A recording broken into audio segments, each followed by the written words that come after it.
Welcome to the Virtual Strategic Solutions Virtual Reality Simulation System. Accessing legacy dataset. Files loaded, simulation ready. Liberators were small pre-war drones used by the People's Liberation Army. These military infiltration and attack robots were weak and ineffective, and became a joke among soldiers who were forced to waste ammunition on them. A team of researchers at the covert Fujiniya Intelligence Base in Appalachia decided to improve the design. The inferior Liberator prototype was revamped in numerous ways. The new Liberator series, designated Mark 0 through 6, had an intimidating paint job and a set of speakers designed to spout propaganda. These propaganda messages would boost the morale of friendly forces while sapping that of their foes. The spontaneous detonation caused by capture avoidance systems was resolved in the new model, alongside a large number of improvements to its weapons systems. The low-powered laser that maimed instead of killing targets was replaced with a high-powered version, while an additional spinning blade was added to give it an edge in melee engagements. Attempts to provide it with deployment capability, allowing it to attack and deploy as a mobile turret on any surface, were postponed until the next version, the Mark 6. The new model Liberators were inexpensive to manufacture and easy to deploy via the facility's large launch bays disguised as smokestacks. The design was submitted to party leadership as a proposal for use in vanguard forces for the invasion of the contiguous United States. The improved bot was accepted with additional funding provided for further covert field testing in Appalachia and the establishment of an automated factory at Fujiniya. They were deployed by air across the United States, but the Great War broke out before any invasion occurred. After the Great War, the Enclave seized control of the facility, eliminated the holdouts, and secured the technology.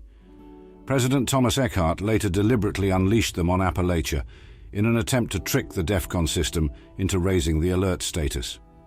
By 2102, many Liberators continued to function across Appalachia. They were used to spread Chinese propaganda, which can be looted from their inventories, and broadcast motivational phrases. The short exclamations uttered by Liberators are in Mandarin and difficult to understand due to the high degree of audio distortion. Many of them are motivational, like, "We must not stop," or "Revolution is a must." These robots were designed to be dropped from aircraft, after which they would autonomously attack any non-Chinese units they found, using rudimentary onboard weapons and IFF modules. The Liberator shell is optimized for air delivery and protects its internals from damage. Liberators are designed to operate in swarms, networked together. They ping each other whenever they see something interesting, leaving a small security loophole.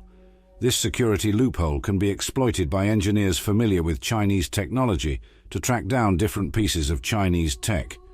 A Liberator is shaped like an artillery shell, with 4 panels around the sides that can be extended outward from the main body and used as legs for movement.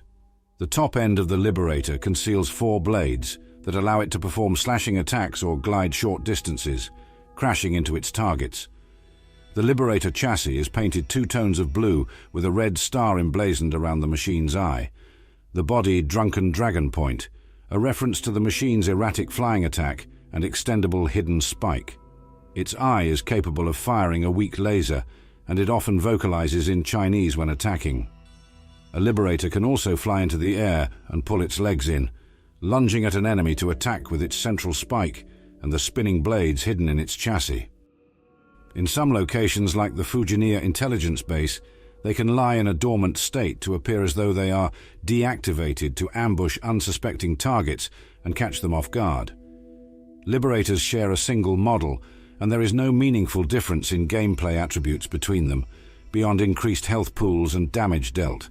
They only go up to Mark 5, but designs for a Mark 6 were created at the Fujiniya Intelligence Base.